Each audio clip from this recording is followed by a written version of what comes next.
Last fall, Miriam Harper was 12 weeks pregnant when she lost her baby. It's a reminder every time I get a bill of just emptiness. Suffering a miscarriage was hard enough, but what made it worse was the bewildering mix of medical treatments and prices. Bills just keep pouring in, and this lab and that lab. Her first visit when the bleeding started was to a local birthing center. For the visit and 2 ultrasounds, it charged her $150. Later in the day, her symptoms worsened, so she went to the local county hospital. They too sent her home. But the next morning, I got up to go to the bathroom and just collapsed. Was unconscious. My husband could not get me to come to. her family called paramedics who took her to Baylor Scott and White Hospital, where doctors gave her the same 2 ultrasounds. The bill for those? $1,500. $1,500. $1,500. So that's a multiplier of 10 times Yes. your first one. Right. Are you surprised by that? Shocked. Medical prices vary greatly, even within the same city. Take a look at the cash prices. Prices used here as a benchmark for comparison we found in the Dallas area when our partner Clear Health Costs surveyed providers.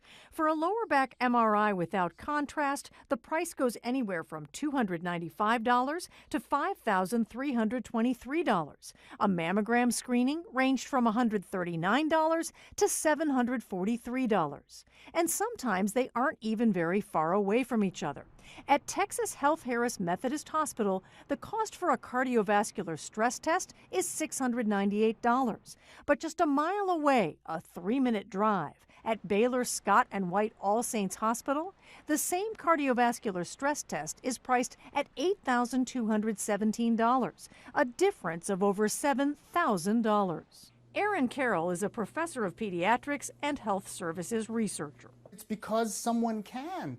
If someone is willing to pay it or has to pay it, then someone is likely to charge that amount of money. Bay Area resident Mark Webb learned about medical pricing the hard way. When his doctor recommended he get a routine colonoscopy, Webb called the provider to make sure he knew the maximum bill he'd face. They said that based on what your doctor ordered, it could be 3 different codes ranging in price from $1,300 to $2,400. So you're okay with that? I was. That seemed fine to me. But when the bills arrived, the surgery center tab alone was $4,800, the doctor $3,800, and the pathologist an additional $300. If they had told me that I was going to get almost $9,000 in bills, I would have either postponed it for a while longer or I would have gone somewhere else for the procedure. Right, you would have shopped around more. Definitely. And just as in Dallas, prices vary drastically just a few short miles away.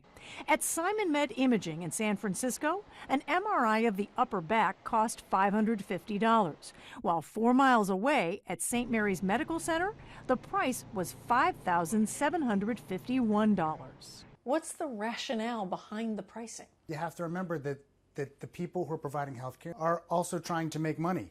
And so a lot of the rationale is, how do we drive revenue? How do we bring in resources so that we can, make a profit? I think it's very erroneous to suggest that hospitals are wildly profitable. Ashley Thompson is with the American Hospital Association. Each hospital sets its pricing according to its own methodology. So theoretically, they could charge whatever they wanted to for a test, correct? What's interesting is that most people look less at what is being charged for a service and really are more interested in what they are going to have to pay out of pocket. Right. But there's no rule or regulation that says you as a hospital, you cannot charge $10,000 for X. There's no rules or regulations that I am aware of. Mark Webb wound up paying over $4,000 out of pocket for his colonoscopy. Of the system, he says, It's either unethical or dishonest. I'm not sure which.